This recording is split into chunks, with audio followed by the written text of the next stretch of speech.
It was amazing. It was incredible. It was one of the best performances for women's freestyle Team USA ever. I got that dog in me, yeah. Turn me up.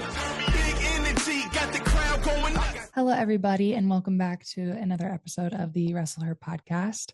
I'm your host, Jessica Brenton, and today I'm joined by special guest Katie Kriebel. She is the Team USA Women's Wrestling Coach. So, how you doing today, Katie? I'm good. How are you doing?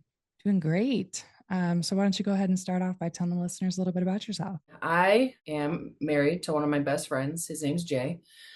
We have two kiddos together. They're both daughters, 7 and 9, and they're amazing little creatures who I like being around. And I am of the age in our sport where I happen to be a part of lots of the firsts. So before there was Fargo for girls or women's nationals or body bar nationals, even there was USGWA nationals, and I was a part of the very first one my senior year in high school. Yeah, when I went to University of Minnesota Morris. It was the first college to have a women's team. And right before my freshman year was the very first year that USA Wrestling sent a junior team. I was on that team. I was a part of the very first year that there was even in the world a World Cup. So I got to be on that. I got to be a part of the first group that lived and trained here in Colorado Springs at the Olympic Training Center back in the early 2000s with Terry Steiner. He was my coach before he was my colleague. So yeah, I was just on a lot of the first things. I'm definitely not in the first group, right? Like the Trish Saunders and the Afsoons and the Shannon Yancey's and all of them, the Sandy Buckers, but I did get to do a lot of pretty cool firsts. Yeah, it sounds like you've definitely pioneered a lot for wrestling. So, that's pretty cool. How did you get involved in wrestling? I think it started with judo for sure. I remember when I was really little watching the Olympics and my mom being particularly into ice skating and gymnastics, and she wasn't really into sports, so it like struck a chord with me. And I was really into watching the gymnastics. And the first time I ever saw judo, I was in like second or third grade, and I was like, oh my gosh, it's like gymnastics, but with two people. Like two people are doing the flips. And I thought it was the coolest thing ever. And in judo, even back in my day, it was really common for judoka to train together in their clubs and then compete separately. And so it wasn't a weird thing for me to join judo. And I grew up with a bunch of boys who, and girls, but boys who ended up doing wrestling, or boys would come over from wrestling and would know no judo, but they would do really well. And I was like, I want to get in on that a little bit. Right. In high school, I joined the boys team. My dad and the head coach at the high school sat down together to deal with this problem, of having a girl. And the coach, Dave Cloud, said, oh, I've never had a girl want to join the team before. And my dad said, well, I've never had a daughter that wanted to join together. And fortunately, both of them were open to giving it a whirl. And it was at the point, I mean, I'd always been really into sports. I did judo and softball. And when I tried wrestling, it was to that day the hardest thing I've ever done physically. And I think it may have been on purpose extra hard to see, because sometimes our sport just kind of weeds people out on its own by how hard. Right. See if you can hang. Yeah, and it backfired because I was like hooked. The fact that it was the hardest thing I'd ever done, I was like, yes, this, please. Once I made it through like a week and I was like, okay, I'm still alive. Right. And I was like, yes, please, this. I love that. That's So that's great. how I got into it. Where was that at? What state? I grew up in Pendleton, Indiana. It's a small town in Indiana. Okay. Did you have to sign like a waiver and stuff to join the boys team? I don't think so. So I got to be painfully aware of how unwelcome I was in the room, but also blissfully unaware of some of it. So the two coaches and my family were supportive of it. And so there were definitely several parents that were not for it. But the administration weren't enough against it to cause any problems. And then after my first year, I kind of had won over some people. And so it got a lot easier after that. So yeah, there was like definitely athletes and families who didn't want me there, and they made that clear. But also, I had enough support that I was able to keep doing it because I loved it. Right. I'm glad you had that support. And I feel like a lot of stories are similar to, teams and coaches and parents and a lot of people not wanting girls in the wrestling room. So I'm glad you had that support and stuck it out and loved it. Me too. I'm super grateful for it. Yeah, for sure. What kind of things are you involved with now, wrestling wise? So I work here in Colorado Springs, kind of full circle. I work with Terry Steiner and Jess Medina, who are the other women's national team staff members. And so I work with residents that live here at the training center in Colorado Springs, and I work with national team members across the nation. I Fortunately, this is one of my favorite parts is I get to work with lots of other coaches. And then I also am the U23 coach. So I specifically work with some of our U23. And obviously, all of those things overlap each other quite a bit. How did you get involved in that position? I always, like, as an athlete, I knew I wanted to go into coaching, and I coached shortly at Oklahoma City University. And then I was kind of out in the wind for a little bit. And my high school coach, not the head coach, but he was kind of my training partner forever. He died unexpectedly. And I was living with my old teammates as they were starting their law firm and they had a little baby. And I was kind of just around to help in that. And when we lost Kriebel, I went back home to be with the family during that time and reconnected with his nephew, who ended up being my husband. And they offered me his position. So I worked 9 years at the high school there where I grew up. So in the winters, it was the boys' team that had girls.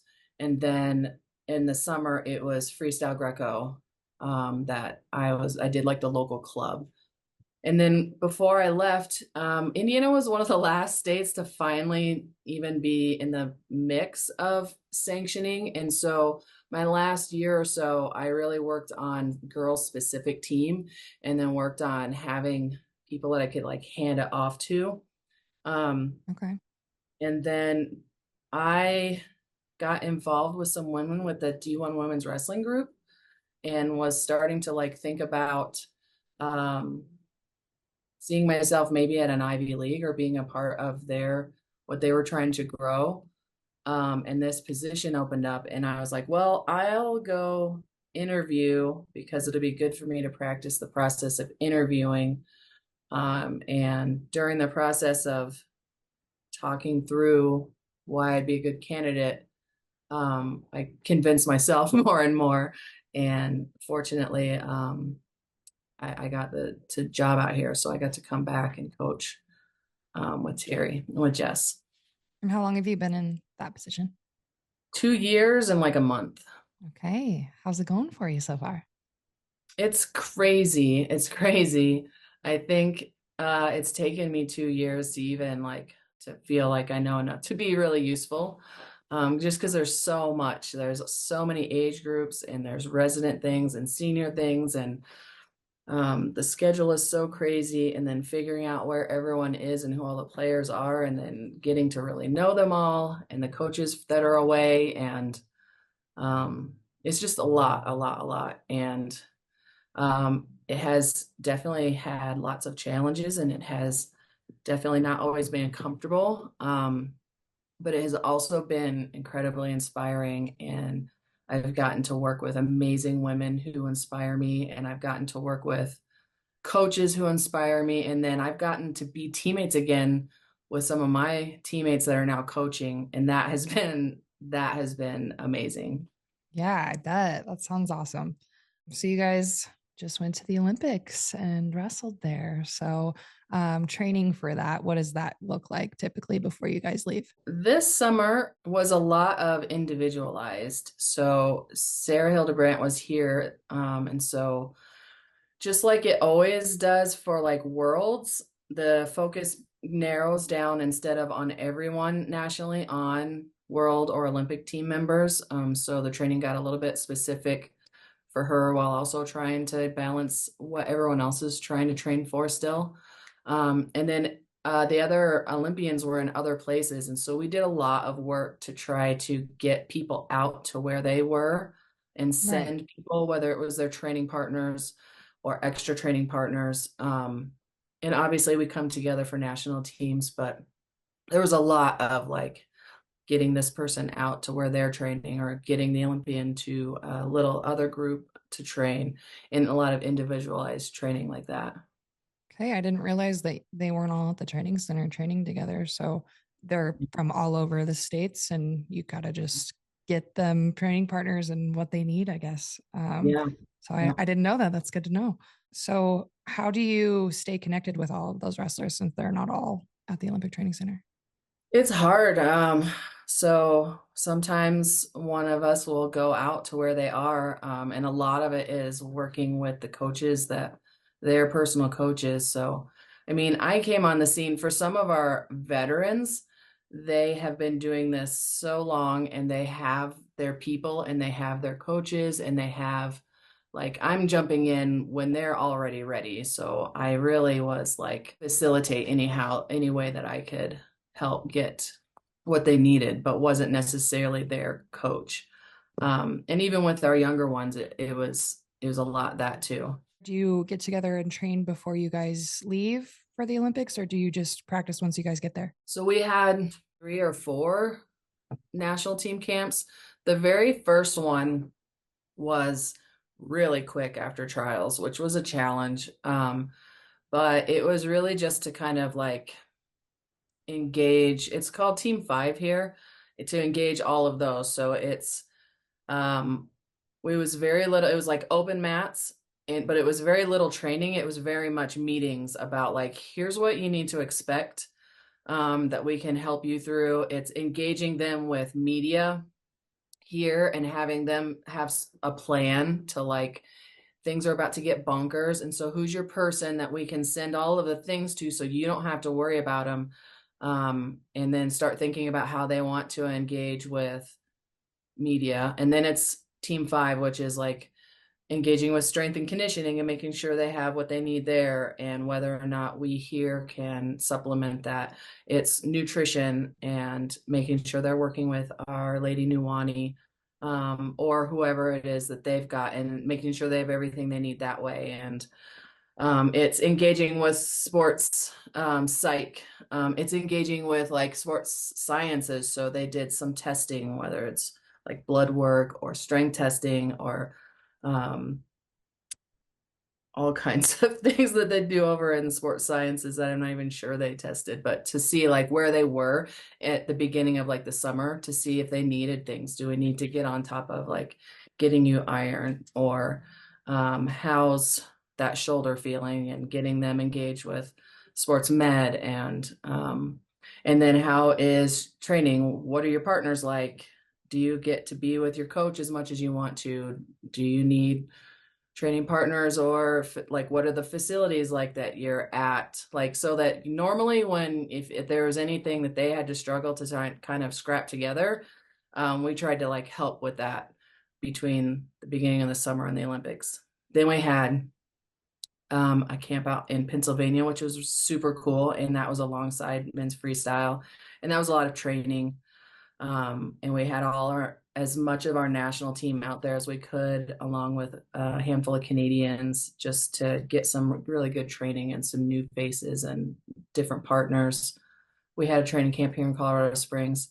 But then, so Terry and the Olympians, they left first. They went to Paris. They checked into the village. They got like all their gear and stuff. And they went to opening ceremonies the day that me and Jess, the personal coaches, and the training partners all were flying over. We met up in Paris and then immediately took a bus out to a town called Houlgate in Normandy, where we did training camp, but it was essentially like right before just getting their bodies what they needed, and the training they needed out away from all the craziness of the Olympics. And then when it came closer, we had two groups. A first group, the first three women that wrestled went, and then like 3 days later, the second group came. Um, and then it was just the craziness of the Olympics. Yeah. Sounds Yeah. awesome though. When you guys go out there, you said you went to Normandy.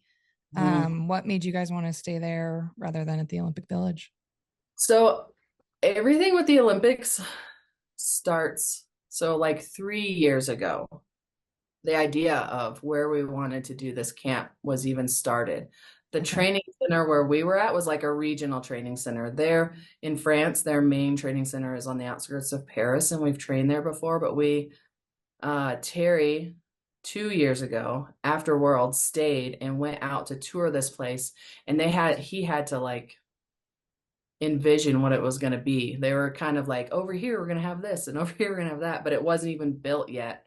And so Okay. we had to have even quite a bit of faith in the people that we were working with that it was going to come true, right?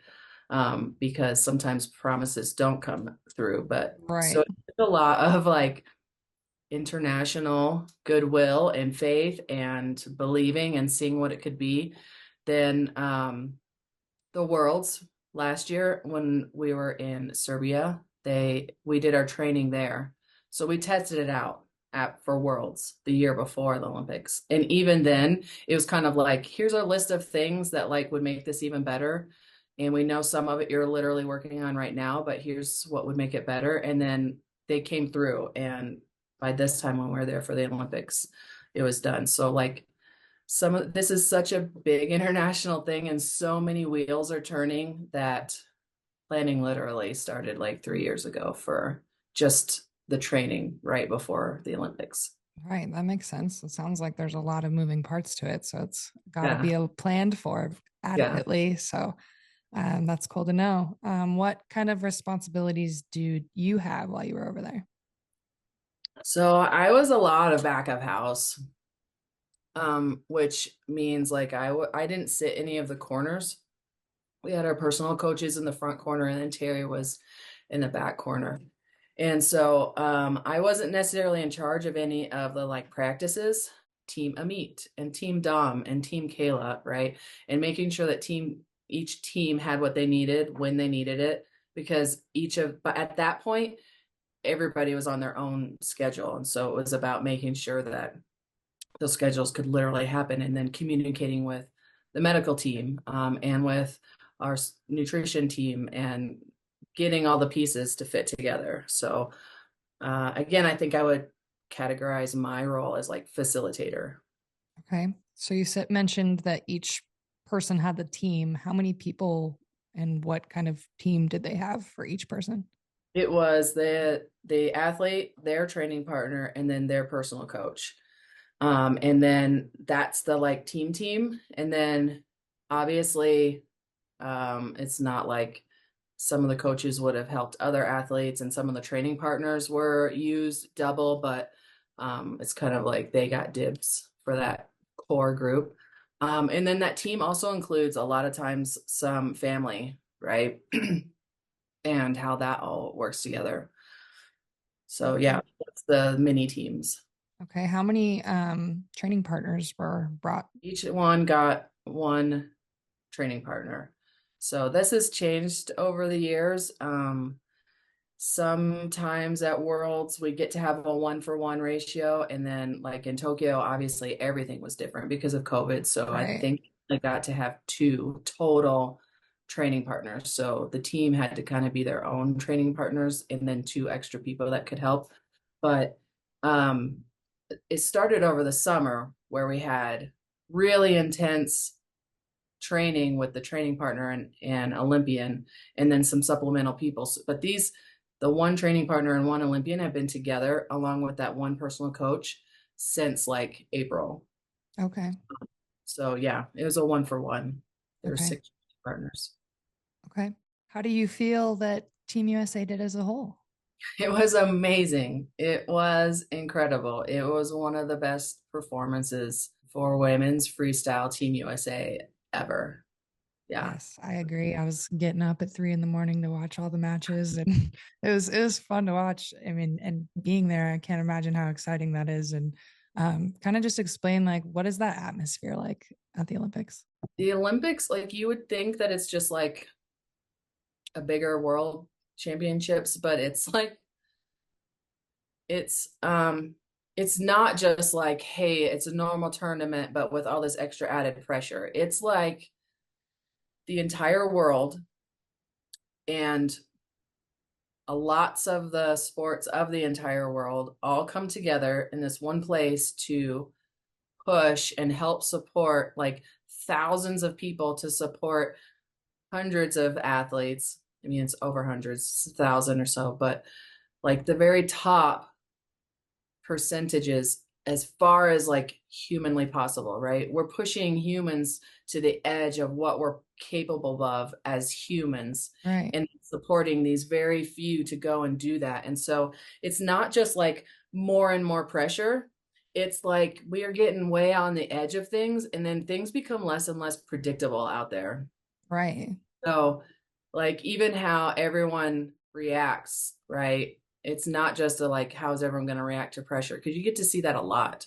It's like, now that we're in this alternate universe, the ones who know themselves the most and who are most secure in and most like predictable in and of themselves handle that well because everything else becomes right.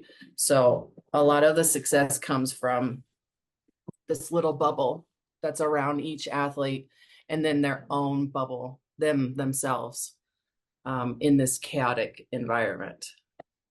yeah, that sounds crazy. Sounds fun, but So crazy. I'm sure there's like so much going on, and all the wrestlers are, trying to focus on their matches, and I'm sure that's a lot of pressure. And but like you said, they've gone to worlds and stuff before, so that's kind of their job to be able to do that stuff. So individually as they performed, let's go ahead and just chat about how each individual athlete did. So Amit was our first, and Yes. uh it was kind of like, I mean, everybody was like, well, she's gonna win because she just wins, right? And then but it is like, but what if she doesn't, right? What it did Right. everything change? But we're all kind of like, but no, Amit like wins everything, right? And her personal coach was Sarah McMahon, and her training partner was Macy Kilty, who is an incredible athlete and has incredible accolades herself. And then Amit's team included her brother Ori and her mom quite a bit too. And they were a part of a lot of it. And then Amit just was doing what Amit's always doing. She was just kind of ready the whole time. And she very much like loves the experience of all of it. She loves wrestling. She loves training. She loves spending time with the people that she's in her bubble with. And she enjoys relaxing in between things. She enjoys food, which she had to cut down lower than she's been before. So she had to enjoy the food in a different way than usual. I don't know if you watched any of her coverage of the village muffins, but Yes. the she describes and love, like if you can tell how much she loves that, that's how she feels about like so much kinds of food. And so it's amazing, like you fall in love with it just listening to her talk about it. But she embraces like everything in that same way of just like fully getting into the experience, and then like you get excited about whatever it is just because of how excited she is. And then she went out and performed like she always does. After every performance, she would have instantly things that she's thinking about improving or doing next, or like what's next.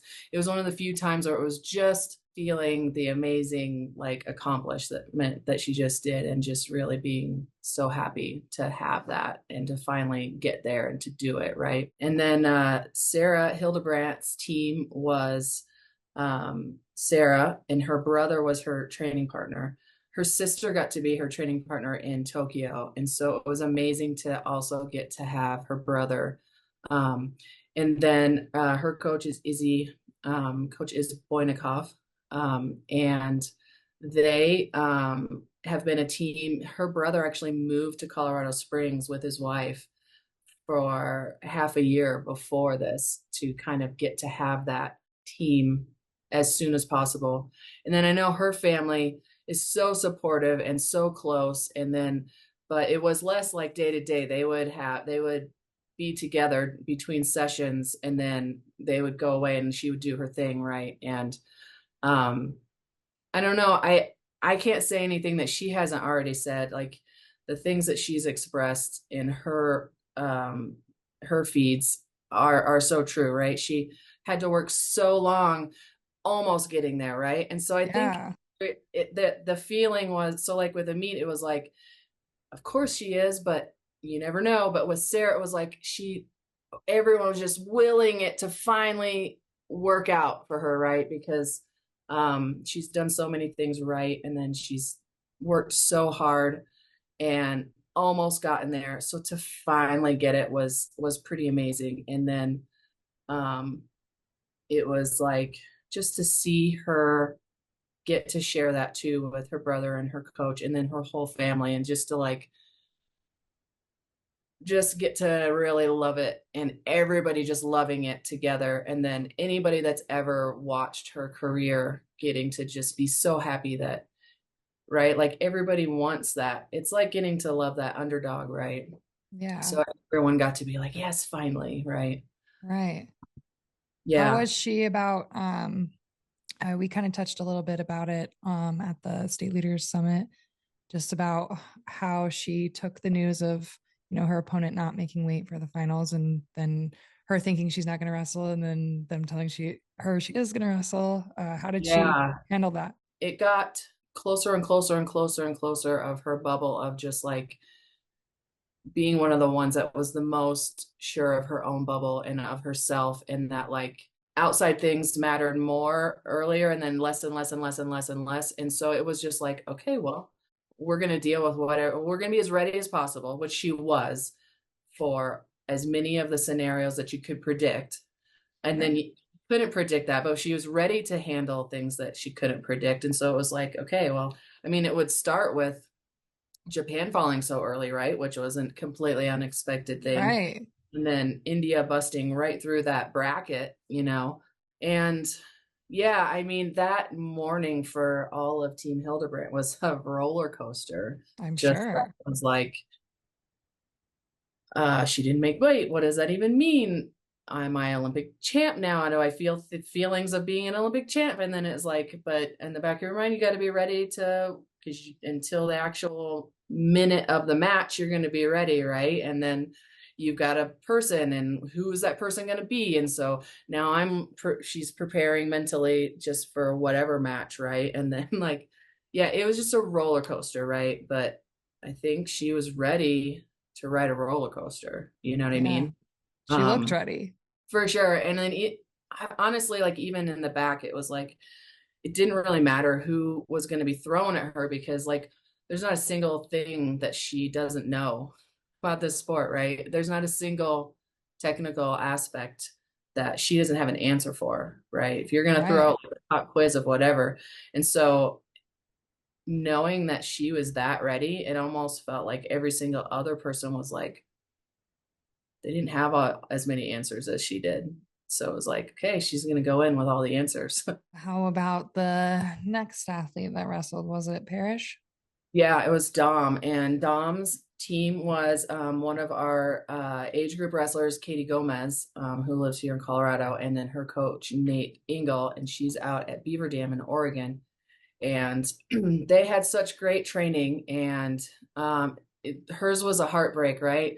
Hers is Right. the heartbreak with the bracketing system that we have, where you don't get to wrestle back, right? Your fate Right. in the hands of a person if you lose. And she did not get an easy draw, and she was so ready, and she had grown as an athlete through the whole process too, right? It wasn't like she just did the work. It was like she literally grew as an athlete through the whole process and was as ready as she could be.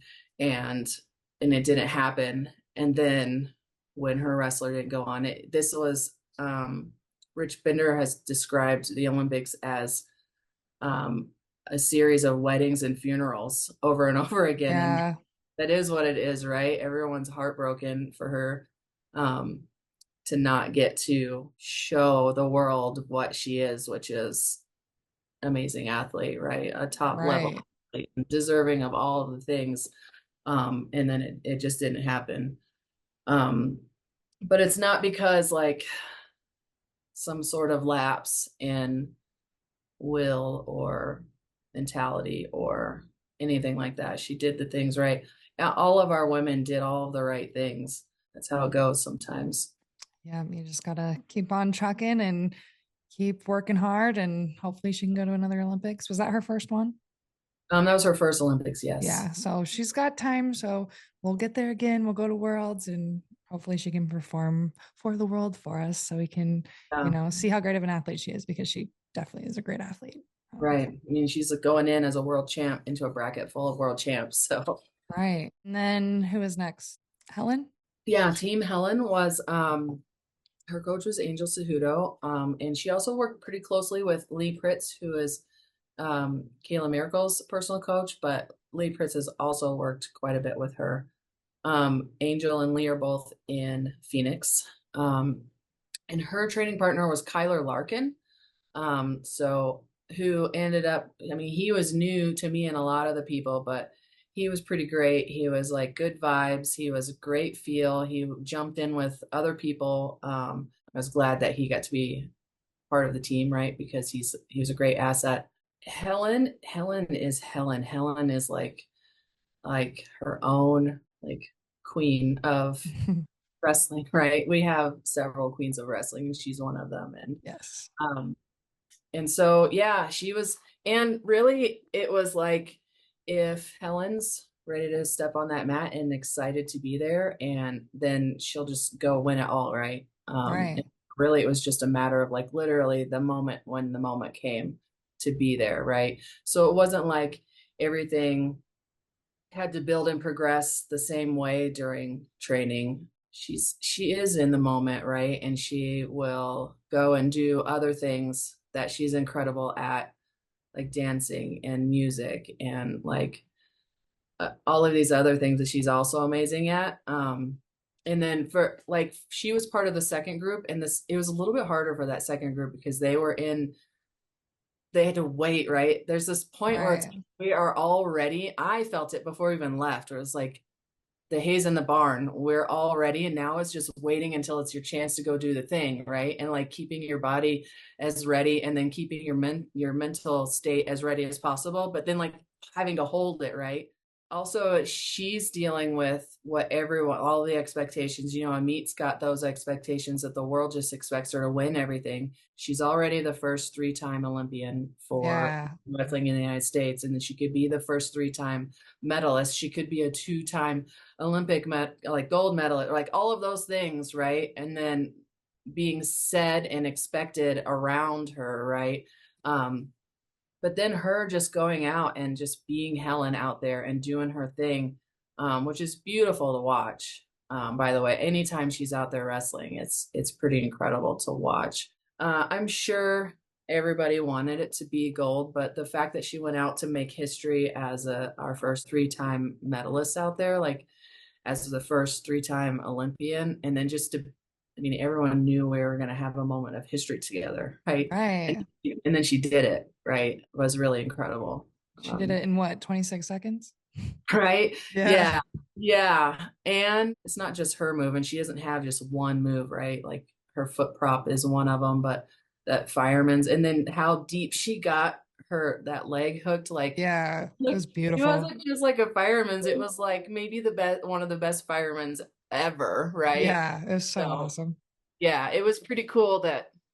That's what I'm talking about too, where it's like if she just decides that she's gonna go do this amazing thing, she just does it. Right? Yeah.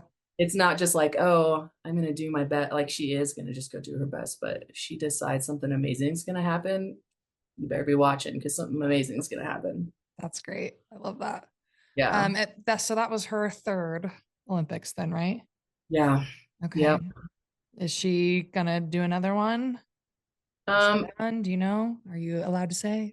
I don't Okay. know. Even if it was like everyone was saying that she's completely done and she said she was completely done, I would never in the back of my mind be completely surprised for her to just show up. Everybody stay tuned. Yeah. See Excited what's to see. yeah, exactly. So then who wrestled next? Miracle? Yeah, Kayla Miracle's up next, and her coach was Lee Pritz. And then her partner was Amanda Martinez, and they are such a fun partnership. And they tried each other out as partners like a year ago. She was her training partner for Worlds too last year, and they like clicked so well. It's so great. Like they are constantly like playing games in between. So they literally are like playing games in between all the practices when they're not like exploring the town or hanging out and having fun. And both of them are just such fun people. They're just such chill people. And I would put Lee Fritz in that group too. He's such a chill and fun person. And so, um, yeah, like Kayla does a great job of balancing. And I think for her, it has to be balanced, right? She has to have fun to go be as authentically Kayla as it can be. The fun is an important ingredient to that, and she does it. But she really balances prioritizing her partner and her wrestling and her enjoyment of life in general. But she also has that dog in her too. It's never going to be a boring match. She did her job, and then she again with the heartbreak right when she lost her second match to the number one seed, but like by just barely. And Yeah, she just did barely. everything in that match, right? And if you were to just string all of her matches in a row and watch the progression of it, and that match was a pinnacle. It was such a beautiful match, right? And for it Right. not to get her everything that she deserved was again a heartbreak. Which let me backtrack to her first match. She wanted to do that little role, like she did it at home in Phoenix, but she was doing it in like national team camp. And I can't speak for everybody, but some of us were like, oh my gosh, I hope it doesn't end up costing her, right? Like, because it could Right. really go 2-2 or like whatever. But she was like, no, I'm gonna pull it off, right? And then she Yeah. did it. Oh, Yeah. It was great. so yeah, and so then again, it was like too many unpredictables, right? She did a beautiful performance, and then still didn't get to have her hand raised in that match. And then it was like the impossible happened where a number one seed fell the very next round, and it was just heartbreaking. Yeah. She's a medalist, right? And she's just so again with the funerals Yes. after a wedding. I just love that the women's wrestling has a Kayla. I'm glad that they have all of them, but like each of them has their own thing that I'm like so happy that the world gets to have, right? Just Right. her matches are so fun. She's so fun. So it stinks so much that that match, which was a great match, Yes. didn't get her what she deserved. But Yes. And, so again, we're going to keep watching. And was this her first Olympics? this was her second Olympics. Second Olympics. Okay. So we maybe have time. Hopefully she continues down this road and, we're going to see Yeah, her at Worlds and we're still cheering for her. So exactly. Keep cheering for her. We'll see. We'll see what's next. I don't yeah, know. we'll stay tuned. Yeah, And then the next one was Kennedy. that's right. Our last one was Kennedy, who her team was Reese Laramendi, another one of our age group world team members and up and coming stars. They're going to be teammates at Iowa now. And Izzy Martinez from Izzy Style Wrestling in Chicago. That's where she grew up. Those two are a great pair. Kennedy is like her learning curve is still like here, like she's just literally just getting started, right? Like can Right. you imagine just getting started at the Olympics. Um, Seriously. but that's where she is That is crazy. because she's been working so hard and training since she was little and dreaming about this since she was little. And I know her faith is a big part of her and her experience, and she fully embraces that. And then she's had amazing, like she's part of our young group, right? That it is different when you grow up with a group of amazing, talented young athletes who have always had the Olympics as an option to dream towards, with people to look up to in our Right. sport, who are amazing Olympians and world medalists. And then alongside an entire batch of coaches and boys and families who have never not known those things too, right? Which changes the game for us. Watching her matches are like every moment is edge of your seat because Yes.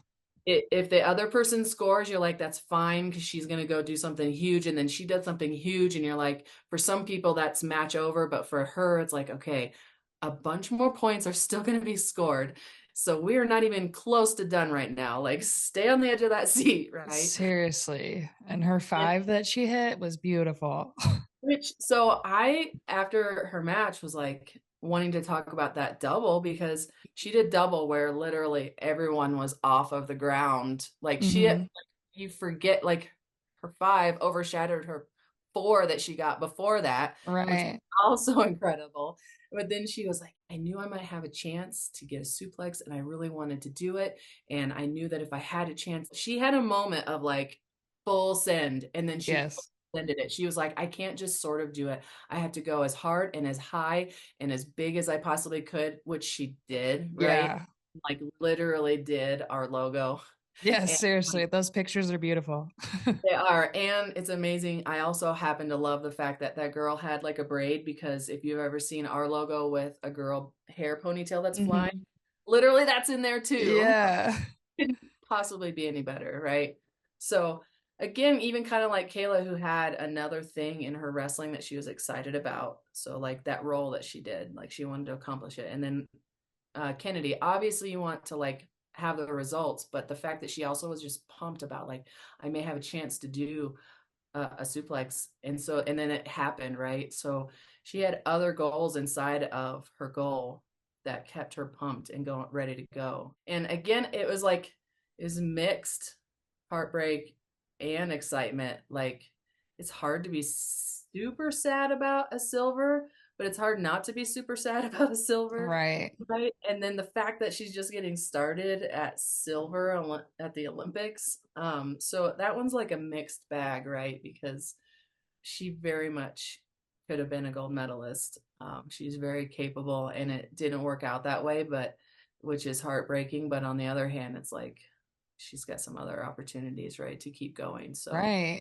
Yeah, I'm yeah, excited to see what she can do in the future. And like you for said, she's sure. just getting started. So definitely going to be watching her. And I know a lot of girls in Wyoming and across the nation are also watching her. So I'm For excited for sure. that. So those are all the wrestlers that wrestled for your team over at the Olympics overall. Are you proud of your girls? So proud. I was so proud to be an American woman wrestler. I've been to lots and lots and lots of worlds. And we have listened to the Japanese anthem so much. So it felt so good to listen to our national anthem being played on that stage, right? Like, Yeah. never forget that feeling. Just getting to be there to experience it. Yeah. We had, girls making history. We had, me making history, being the youngest girl. I think I read something that was it's only by like 5 months or something, but Yeah.